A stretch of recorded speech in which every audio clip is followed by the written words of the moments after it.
The Octagon is not just in Las Vegas anymore. Nope, guys, it's also in your hands. With DraftKings Sportsbook, the official sports betting partner of UFC. Get ready, because remember, Rob faces off against John in a rematch at UFC 323. Every punch, every takedown, every finish, every attempt has the potential to pay off for you in real time. New customers can turn $5 into $200 if your bet wins, paid instantly in bonus bets. And hey, Missouri, the wait is over. DraftKings Sportsbook is now live in the Show Me State. Stay in on the action and use your bonus bets in DraftKings same-game parlays. This gives you a shot at an even bigger payout. Do you love the thrill of live betting?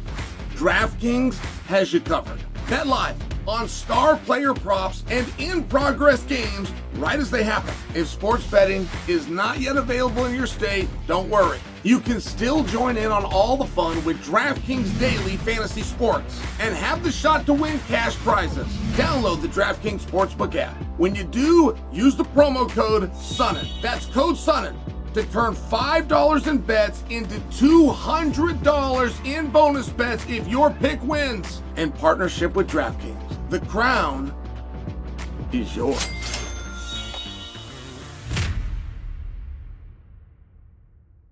Diego versus Volk, guys, how did we get here? Now, that's a sincere question. Just to share this from my perspective, I was going out to Real American Freestyle out in Chicago, and it was Thanksgiving Day. So I've taken my whole family with me, so we didn't be apart on that day. And it starts snowing. It then ends up in what some were reporting like as partial blizzards type conditions, which meant it was snowing. It was like blowing in every which way, and just turns into this whole mess. 14 degrees, 7 inches land. I get to a hotel, and now I need a car, of which I don't have, to get me around in the snow that just landed, to find a restaurant that may or may not be open because of the holiday, because I got my whole family with me. So I'm in a process of doing these things when my phone is going off. And my phone is telling me that Ilya has stepped aside, that Gaethje and Patty got signed, that no one's heard from Sarukian. This is the way the story is going, right? In my life, Thursday of last week. And then I find out about Amanda and Kayla, and in fairness, that was the world's worst kept secret. We knew that that was going to happen. Diego versus Volk. And I get all the details on the main event, all the way to interim championship, and Ilya's put out a tweet, and there's something personal going on, whatever that is, and best of luck to him. Find out about the girls, which there really isn't very much to say, in all fairness. And then, I guess, it's Volk versus Diego, but there was no details on it.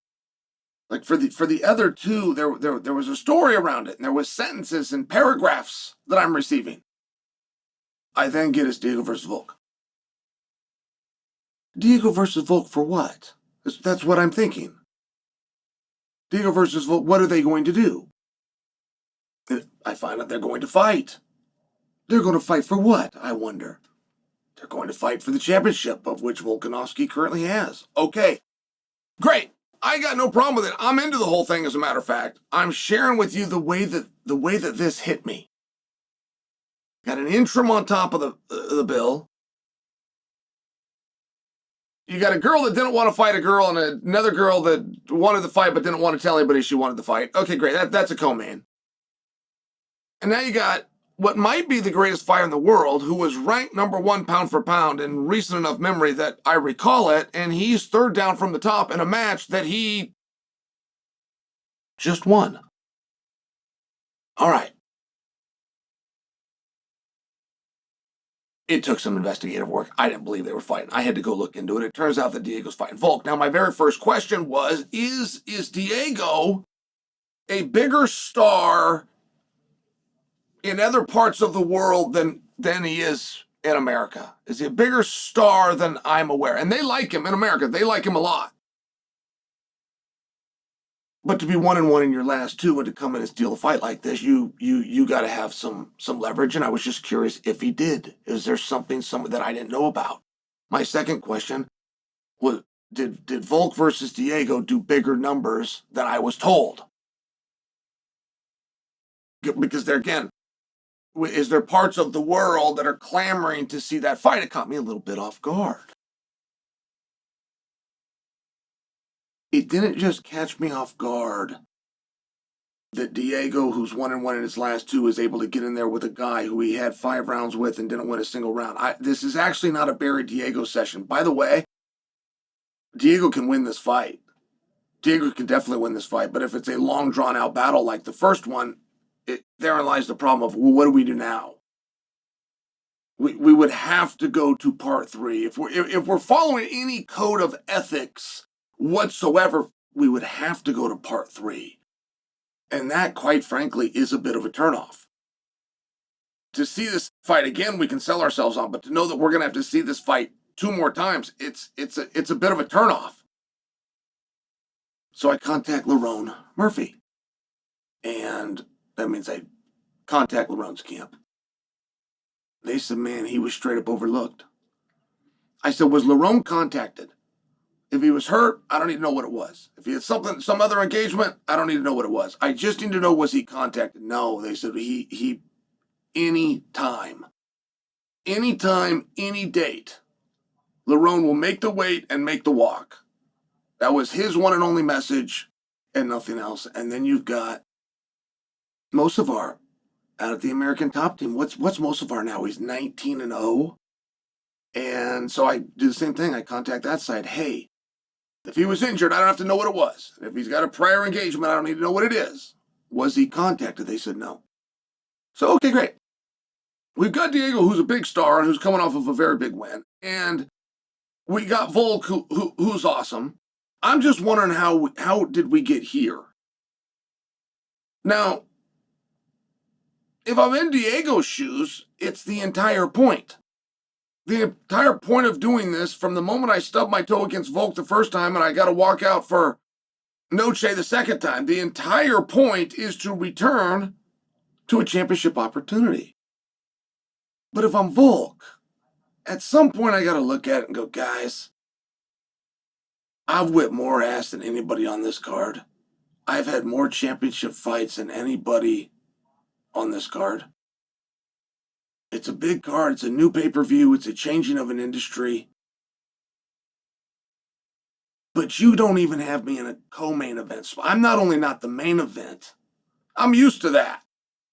I'm not even the co-main event. That I am not used to. I'm third down from the top, and one of those over me is a women's fight that's returning to the sport, training out of a gym that's yet to be identified.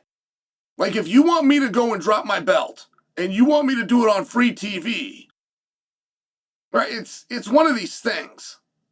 If you want me to bring the belt and you want me to defend the belt, I'm going to need some opposition that is rather favorable to me. I'm not dropping a title third down on the night for Lerone or for Mosvar. So if you want me to come, you don't want to main event me, which is nothing new, but you want to take my very coveted co-main event spot, I'm going to need a favorable opponent. I don't know that Volk did any of those things. I'm just sharing for you, like as a guess, what could have happened here. Whether Volk said those words, or somebody speaking for Volk said those words, or somebody at the UFC said, hey, listen, we can't call this guy to take on a stud if we're going to put him in a J-Brone position. Is that how we got there? I'm guessing. I don't know any of that to be true. All of that is a guess. None of that is fact. But does anything else make sense?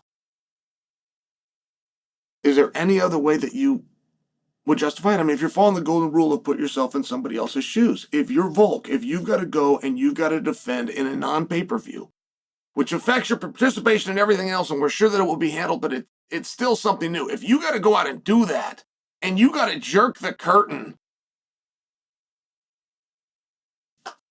yeah, Yeah, you'd be right to want an opponent that is favorable to you. Is that how we got here?